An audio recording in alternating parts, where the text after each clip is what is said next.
सिय राम मैं सब जग जान, करहूं प्रणाम जोरी जुग।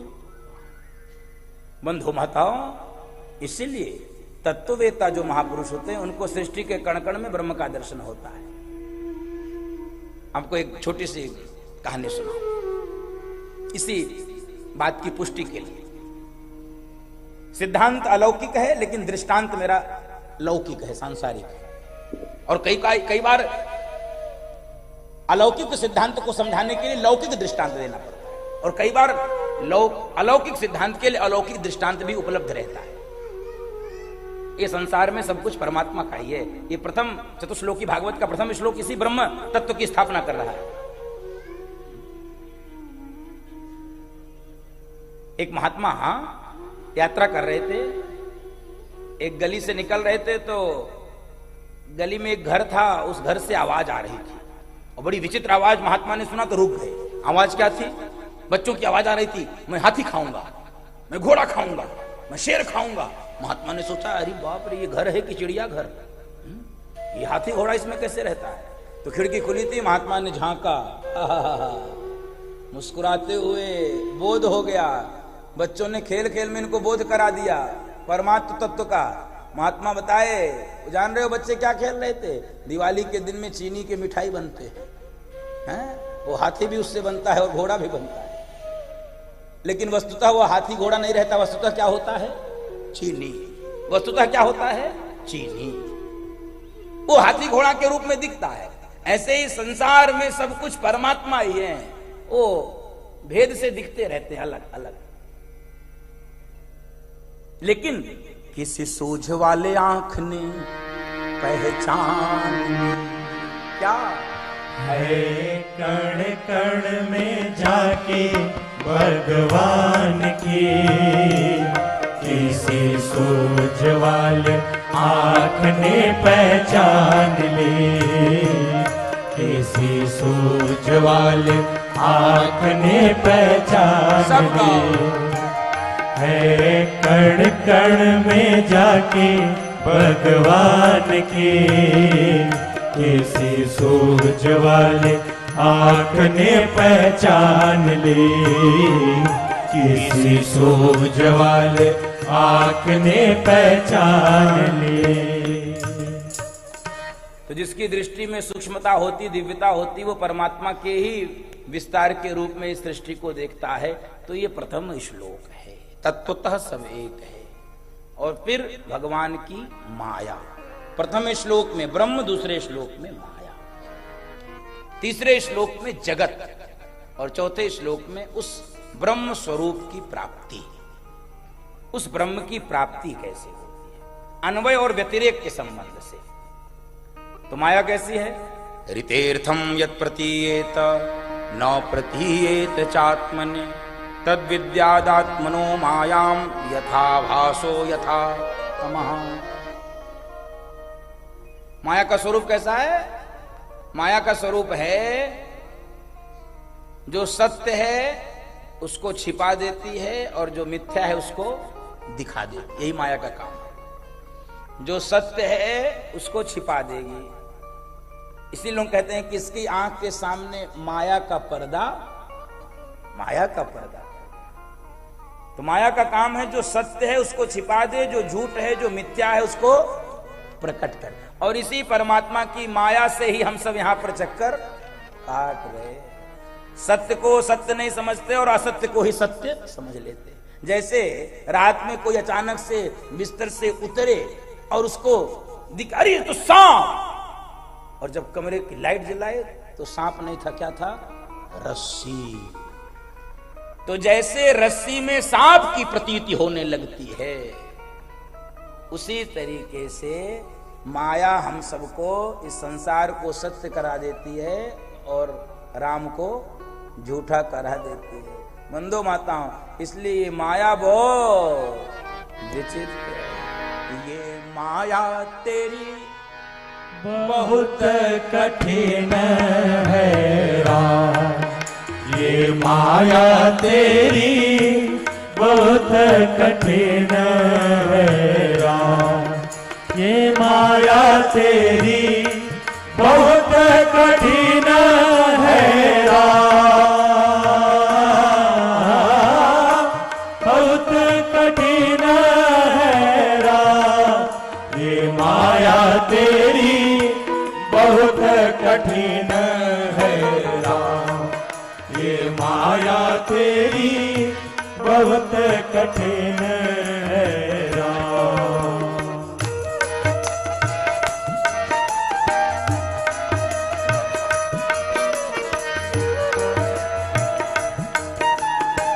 सत्य पे पर्दा डाल के हुआ है चाँद, रक्त मांस हड्डी के ढेर पर मरा हुआ है चाँद, देख उसी की सुंदरता, देख उसी की सुंदरता, हो जाती नींद हराम, ये माया तेरी बहुत कठिन है राम, ये माया तेरी बहुत कठिन है राम।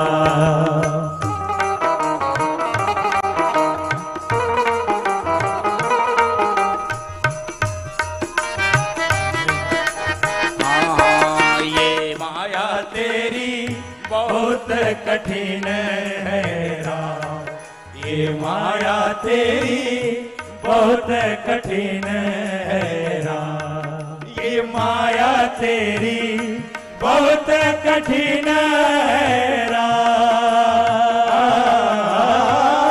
बहुत कठिन है राम, ये माया तेरी बहुत कठिन है राम, ये माया तेरी बहुत कठिन है राम। क्या कह रहे हैं? करता नित्य विरोध क्रोध का, कहता बुरा परिणाम, करता नित्य विरोध क्रोध का, कहता बुरा परिणाम, होता क्रोधित स्वयं तो होती, होता क्रोधित स्वयं तो होती, वाणी बिना लगा, ये माया तेरी बहुत कठिन है राम, ये माया तेरी बहुत कठिन है राम, ये माया तेरी बहुत कठिन है राम, बहुत कठिन है राम, ये माया तेरी बहुत कठिन है राम, ये माया तेरी बहुत कठिन है राम, ये माया तेरी बहुत कठिन है राम, ये माया तेरी बहुत कठिन है राम, माया तेरी बहुत कठिन है, बहुत कठिन है, बहुत कठिन है राम। ये माया तेरी बहुत कठिन है राम, बहुत कठिन, वास्तव में बहुत कठिन है, बहुत कठिन। सत्य को छुपा देती है, असत्य को प्रकट कर देती है। यही चतुश्लोकी भागवत के दूसरे श्लोक। और जगत कैसा है बंधु माता? जगत भी सत्य दिखता है, जगत सत्य है नहीं। भगवान शंकर ने मैया पार्वती से कहा, उमा कहूं मैं अनुभव अपना, उमा कहूं मैं अनुभव अपना, सत हरि भजन जगत सब सपना, सत हरि भजन जगत सब सपना। चतुश्लोकी भागवत के बाद भगवान शुकदेव जी ने महाराज परीक्षित को 10 लक्षणों का निरूपण किया है। सर्ग विसर्ग स्थान पोषण उति मनवंतर कथा ईशानु कथा निरोध मुक्ति और आश्रय। मुक्ति सबसे महत्वपूर्ण विषय मुक्ति है बंधु माता। मुक्ति कैसे होगी? कल्पना से जब परे हो जाएंगे तो मुक्ति हो जाएगी। बस मुक्ति का सबसे सुंदर सूत्र है कल्पना से परे। जहां तक कल्पना चलती रहती, कल्पना होती रहती, वहां तक हम बंधन में हैं। कल्पना खत्म तो मुक्ति हो, तुरंत मुक्ति। एक आपको छोटी सी कथा सुनाओ।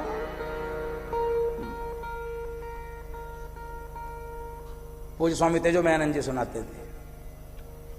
एक महात्मा एक कुएं के ऊपर उस पे बैठा था, कुएं पे दर्शन कीजिए। तभी उस बारात निकली वहां से, बड़े गाजे बाजे के साथ बड़ी नृत्य कर रहे थे लोग, बढ़िया। ये महात्मा बारात देखे और आंख बंद करके सोचने लगे, काश हमारा भी विवाह होता, ऐसे ही बारात निकलती, ऐसे ही आनंद आता।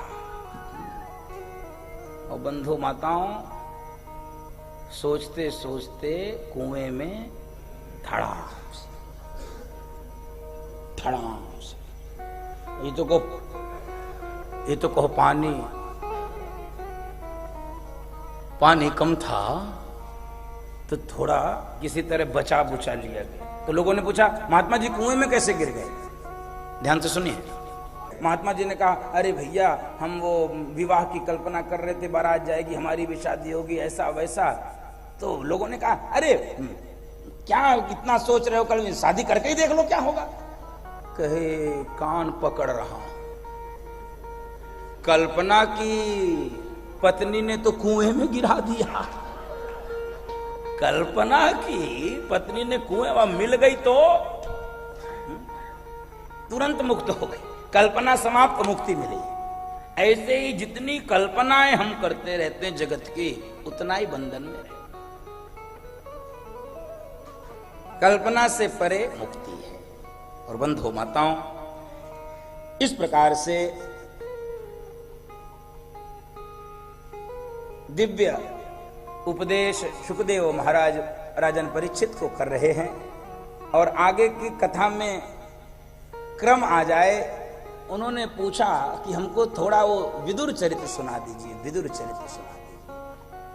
और विदुर चरित्र सुखदेव जी महाराज सुनाने लगे कि जिस समय राजा धृतराष्ट्र बिल्कुल अंधे हो चुके थे, बिल्कुल अंधे, अंधा तो अंधा, बिल्कुल अंधा क्या होता है? अंधा व्यक्ति तो अंधा, उसमें बिल्कुल अंधा क्या होता है? जिसको थोड़ा बहुत भी दिखेगा उसको अंधा नहीं कहा जाता है।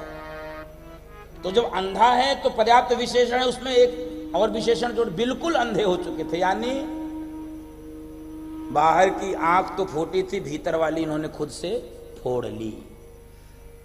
दो आंखें होती हैं, आपने पुरानी कहावत सुनी होगी बूढ़े बुजुर्गों से, क्या? एक माथे की आंख, एक हिये की आंख। ये माथे की आंख है जिससे जगत दिखता है, और हिये की आंख से परमात्मा दिखता है। माथे की आंख से जगत दिखता है और हिये की आंख से।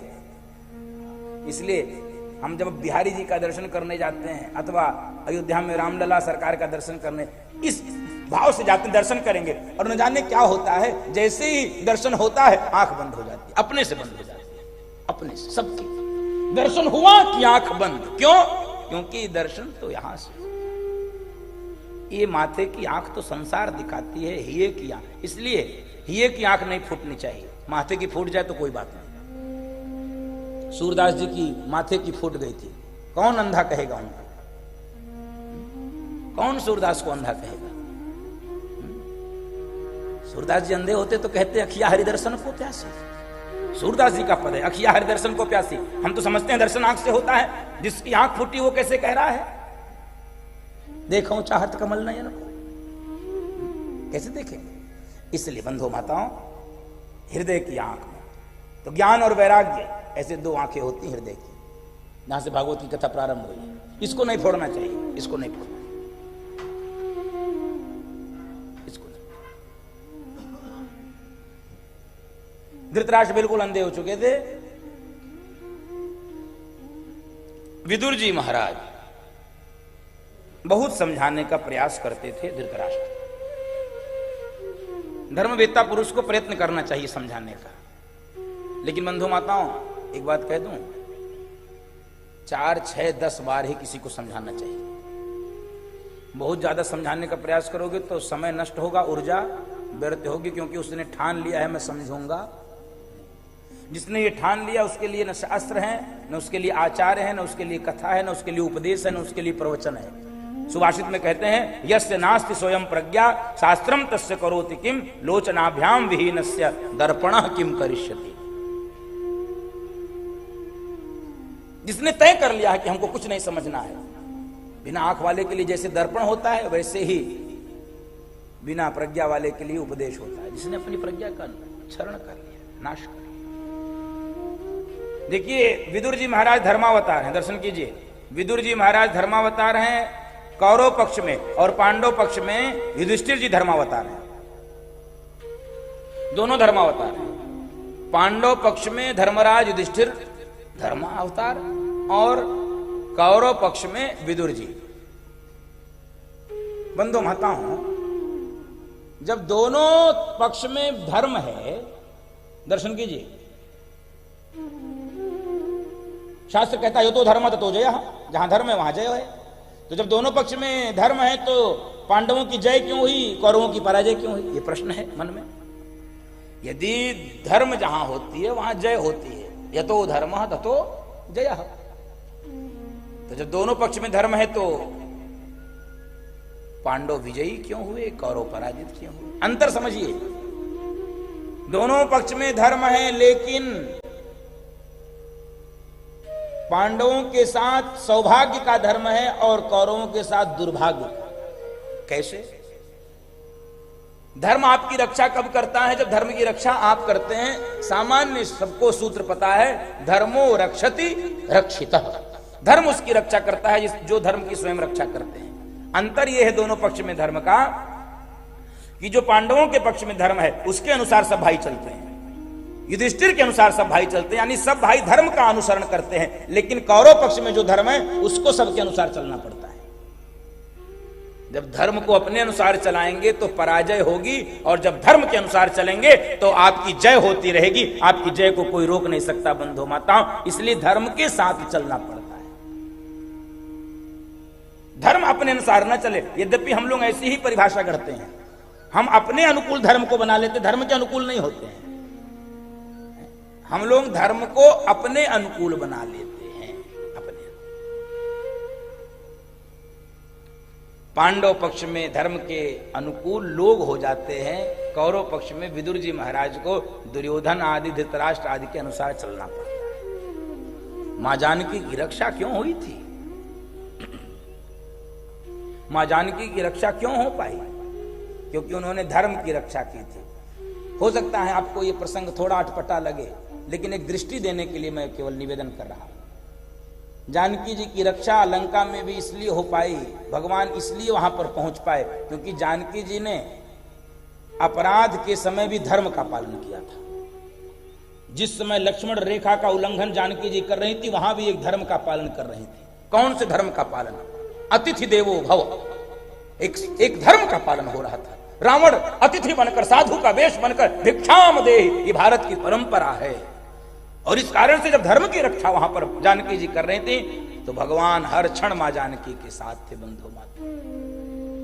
जानकी का विश्वास त्रिनधरि ओट कहति वैदेही सुमर अवधपत परम स्नेही। अरे रावण, तुम मैं तिनके के ओट में रख के कहती हूं। क्या विश्वास है! क्यों? धर्म की रक्षा उन्होंने किया था, इसलिए धर्म उनकी रक्षा किया। धर्म कौन है? रामो ही विग्रहवान धर्म, राम ही धर्म है। विदुर जी महाराज एक दिन धृतराष्ट्र को समझाने लगे कि सुनो, ये जो तुम्हारा बेटा दुर्योधन है ना, ये मूर्तिमान कलयुग है। ये कैंसर का रोग है, और कैंसर का रोग जिस अंग में हो जाए, भलाई इसी में है कि उस अंग को ही अलग कर दिया जाए। उस अंग को ही अलग कर दिया जाए जिस अंग में कैंसर। यही होता भी है। कैंसर बहुत विचित्र रोग है। तो ये दुर्योधन कैंसर है, इसको अलग कर दो, तभी ये कुरुवंश बचेगा। अभी समय रहते ही इसको दूर करो, अथवा इससे दूर हो जाओ। एक सुभाषित आती है संस्कृत में, त्यजेद एकम कुलस्यार्थे ग्रामस्यार्थे कुलम त्यजेद ग्रामम जनपदस्यार्थे आत्मार्थे पृथ्वीम त्यजेद। यदि एक व्यक्ति के त्याग कर देने से एक कुल की रक्षा हो जाए तो उसका त्याग कर देना चाहिए। एक परिवार के, कुल के त्याग से एक गांव बच जाए तो कुल का त्याग कर देना चाहिए, और एक गांव के त्याग करने से एक जनपद बच जाए तो गांव का त्याग। और सुनिए अंतिम बात, यदि आत्मा के कल्याण के लिए पृथ्वी का भी त्याग करना पड़े तो कर देना चाहिए। आत्मार्थे पृथ्वीम त्यजे, आत्मार्थे पृथ्वीम त्यजे। दुर्योधन को पता चला, दौड़ कर आ गया, हे दासी पुत्र, अपने काका को यह शब्दावली बोल रहा है।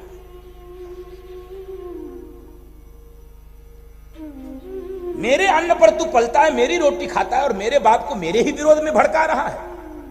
बहुत अपशब्द विदुर महाराज को दुर्योधन ने बोला। सब बैठकर सुन रहे थे, धृतराष्ट्र एक शब्द नहीं।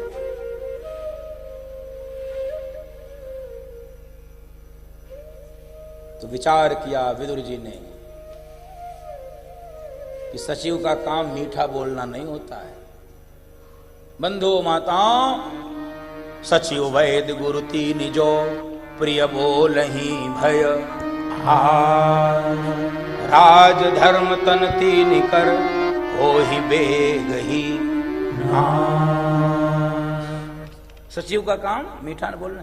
सचिव, वैद और गुरु यदि मीठा बोलने लगे तो क्या होगा? राज्य का नाश, धर्म का नाश और शरीर का। राज धर्म तन तीन सबका नाश। कोई डॉक्टर यदि शुगर के पेशेंट को कहने लगे कि अरे कोई बात नहीं भाई साहब, शुगर है तो कोई बात नहीं, 2 किलोमीटर टहल लिया करिए, 1 लड्डू खा लिया करिए, तो वो डॉक्टर है? वो कसाई है। जिसको शुगर का रोग हो गया उसको मना करो कि नहीं भैया मीठा नहीं खाना है, उसके हित में बोलो, मीठा मत बोलो, हित में बोलो। इसलिए किरात अर्जुनियम में आया है, हितम च मनोहारि दुर्लभम वचः, हितम मनोहारि च दुर्लभम वचः। हितकारी भी हो और मनोहारी भी हो, ऐसे वचन दुर्लभ होते हैं बंधु माता।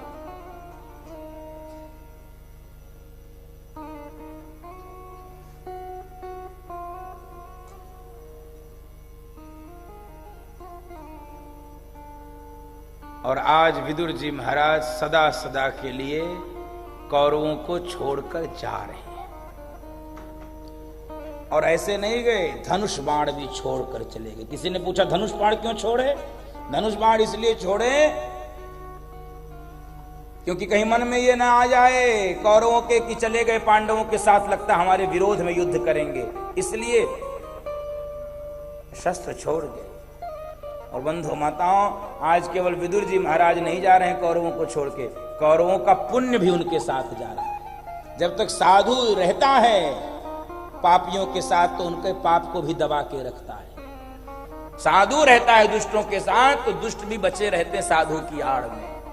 विभीषण जी जब तक लंका में थे रावण के पास, तब तक लंका भी बची थी, रावण भी बचा था। और जब विभीषण जी अस कहीं चला, विभीषण जब अस कहीं चला, विभीषण जब आयु हीन भये सब तबहि, आयु हीन भये सब तबहि, आयुहीन भये सब तबहि।